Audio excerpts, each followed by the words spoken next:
Next जो क्रांतिकारी है, जो रिवॉल्यूटरी जो है नेक्स्ट, वो है वीर सावरकर। ये हम पिक्चर में देखते कि वे है वीर सावरकर। वीर सावरकर नाम है वीर जो विनायक दामोदर सावरकर, उनका ये पूरा नाम है। It is born on he was born on 28 May 1883 in Bhagur village in Nashik district in Maharashtra. जो वीर सावरकर ये कहाँ के रहने वाले, महाराष्ट्र में, जो नासिक डिस्ट्रिक्ट में, और यहाँ पे जो विलेज है भागुर, यहाँ के रहने वाला है। और उसका जन्म जो है 28 May 1883 को हो गया। He fostered the revolutionary idea is seen in the childhood. He established an organization named Mitra Mela, and which was later known as अभिनव भारत। और इस तरह इनको बचपन से ही देश के आज़ादी के देश के प्रति उनको प्रेम था, और देश के लिए वो इस तरह से बचपन से उन्होंने क्या किया था, इस तरह से ग्रुप बना देता। और उसको यानी बचपन में उन्होंने एक ग्रुप इस्टेब्लिशमेंट किया गया ऑर्गन, और उसका नाम रखा गया मित्र मेला, यानी बच्चों का इस तरह से उन्होंने ग्रुप बनाया था। बाद में इसी मित्र मेला का नाम हो गया अभिनव भारत, इस ग्रुप का नाम। और the main activities of this organisation was free India from the British rule and with the help of the armed revolve. और इन ग्रुप का मेन उद्देश्य क्या था, भारत को आज़ाद करना, किसी भी हालत में ब्रिटिशर के हाथ से हमारा देश को आज़ाद दिलाना।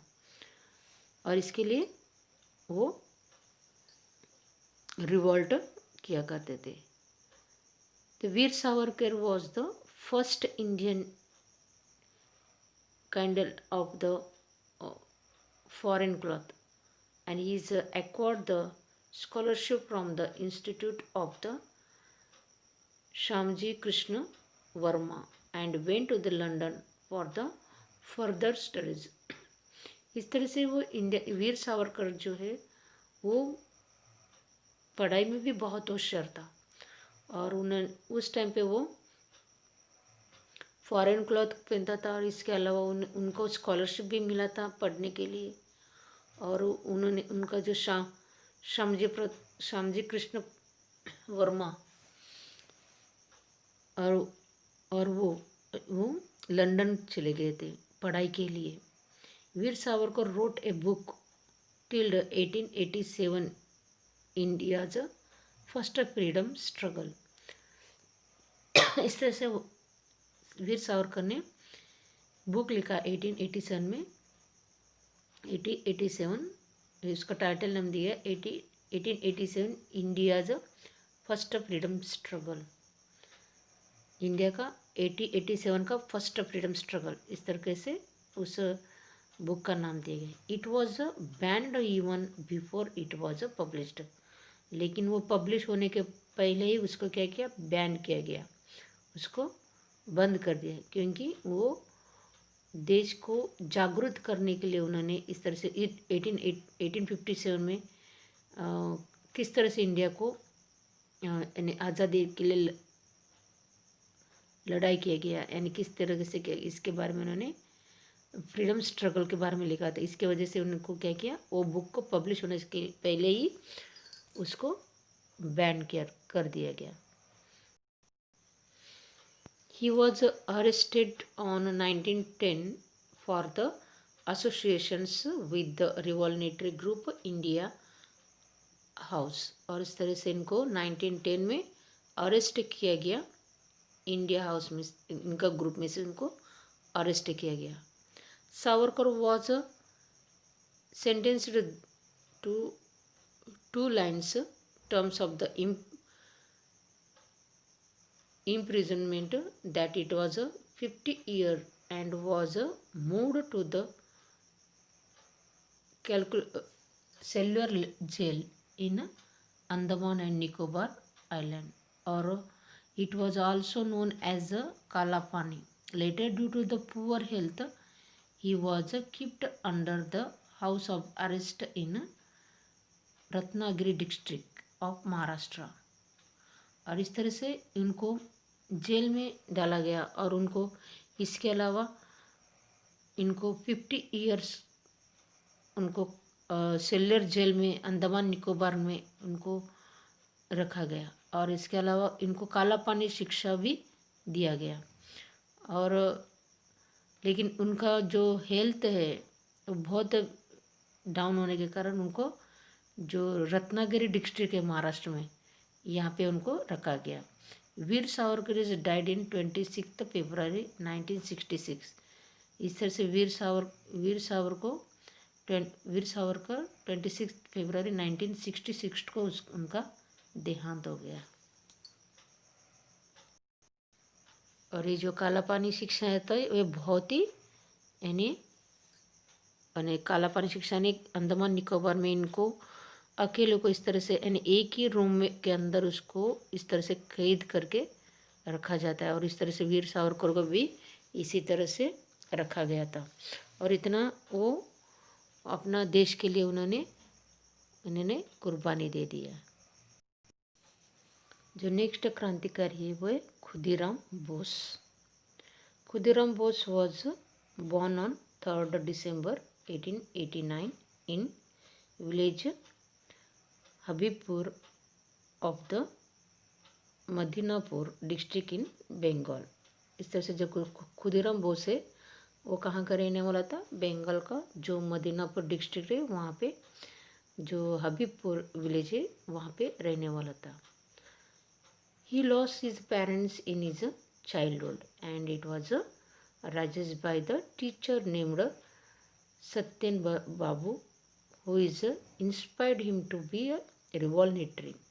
और इस तरह से उसके बचपन से इसके माता पिता उनके नहीं थे, उनके पेरेंट्स नहीं थे और वो यानी वो फिर उन्होंने यानी जो ये टीचर था सत्यन बाबू इनके छत्रछाया में वो पले और वो उन्होंने अपने रिवॉल्यूटरी के बारे में उसको इंस्पायर कर दिया, यानी देश के प्रति क्रांति के लिए उन्होंने इंस्पायर कर दिया। He participated in non-cooperation movement and kidnapped and kinded of a foreign cloth and Khudiram Bose used a dive in the river Ganga and toppled the boats carrying up the salt। In this way he used to break the unjust salt law। इस तरह से ये उन्होंने बहुत सारे movement में उन्होंने participate किया था। इसी तरह से इंडियन के जो भी मूवमेंट्स हुए थे जैसे कि नॉन कॉम्परेशन मूवमेंट है और इस तरह से मूवमेंट में और इसके अलावा फॉरेन क्लॉथ्स को पूरी तरह से जला देना जैसे नॉन कॉपरेशन मूवमेंट में। और इसके अलावा विद्रोह किया था लोगों ने यानी कि जैसे कि स्वदेश अपनाने का और जो भी फॉरेन चीज़ें हैं उनको जलाने का काम कर। और उस टाइम पे भी खुदीराम बोस ने इसी मूवमेंट में भी उन्होंने पार्टिसिपेट किया था। इसके अलावा वो क्या करता था, क्या किया कि जो गंगा रिवर के अंदर डुबकी मार के जो सॉल्ट ले जाने वाले जो बोट्स होते थे उनको वो नीचे से जाके उसको उस बोट को डुबा देता था। क्योंकि इस तरह से उन्होंने एक तरीके से जो नमक सत्याग्रह जो है सॉल्ट लॉ जो है उसको तोड़ने का उन्होंने कोशिश करता था। यानी जो आगे अपने देख लॉ सॉल्ट लॉ जैसे कि जो देश नमक हमारे देश में जो नमक बनता था उसके ऊपर ब्रिटिशर का पूरा उनका हक हुआ करता था। उसको तोड़ने के लिए जैसे कि बाद में जो महात्मा गांधी ने उसको सॉल्ट सत्याग्रह करके उनको तोड़ डाला। इसी तरह से खुदीराम बोस भी वो भी इसी तरह से करता था इस सॉल्ट लॉ तोड़ने का। इस तरह से उन्होंने पूरी तरह से सॉल्ट को ही डुबा देता था वो अकेला। इस तरह से वो ब्रिटिशर्स के खिलाफ वो अकेला लड़ता था। And on 13 April 1908 Khudiram Bose and Prafulla Chaki was threw a bomb on the horse carriage of the judge of the King Ford to kill him। और इस तरह से जो खुदीराम बोस और उसका जो साथीदार था प्रफुल्ल चाकी, ये दोनों ने मिलके जो ब्रिटिश का जो जो जज था, उसका नाम था किंग फोर्ड, उसको मारने के लिए उन्होंने क्या किया, वो जो जज of the king Ford is survived the attack of the wife and daughter of a lawyer Kennedy and died in this attack. और उस जो बग्गी में से वो जा रहा था, उस जो कार्टेजेस में वो जा रहा था, बग्गी में जा रहा था, और जो टांगा बोला जाता है ना, टांगा, इसमें जा रहा था, उसके अंतर्गत वो जज को मारने के लिए उन्होंने क्या किया, बॉम्ब फेंका। तो बॉम्ब फेंकने के कारण क्या हो गया, जज तो बच गया, लेकिन उसके अंदर जो बैठे हुए जो केनेडी का जो केनेडी है, उसकी जो वाइफ और डॉटर, वो दोनों इसके अंतर्गत मर गए। लेकिन जिसको मारना चाहते थे वो किंग्सफोर्ड वो जिंदा बच गया, यानी वो इसके अंदर बच गया। फिर बाद में इसी वासुदेव बलवंत फड़के को, when being the surrender Praful Chaki, it shoot himself before the police could be arrested him, and Khudiram Bose was captured and hanged, and is become the youngest martyr in the die at the age of 18 for the nation. और इस तरह से जब इन दोनों को पकड़ा गया, तभी पकड़ते ही जो उसके साथी था जो प्रफुल्ल चाकी, उन्होंने क्या किया, अपने पिस्तौल से ही उन्होंने खुद को गोली डाल दिया। और इसके अलावा जो खुदीराम बोस थे, वो क्या किया, वो पकड़ा गया और उसका साथी वो खुद को गोली डाल दिया, और उसका खुदीराम बोस पकड़ा गया, और इस तरह से उसको फांसी की शिक्षा दिया गया। और उस टाइम पे खाली उनका एज 18 ईयर्स, यानी वो बहुत ही यंग थे, सबसे कम उम्र के एज का ये जो फांसी देने वाला सबसे कम उम्र का था। और इस तरह से वो शहीद हो गया अपने देश के लिए, ओनली 18 ईयर्स। और 18 ईयर्स के अंतर्गत उन्होंने इतना कारनामा, उन्होंने ब्रिटिश के खिलाफ उन्होंने लड़ा था।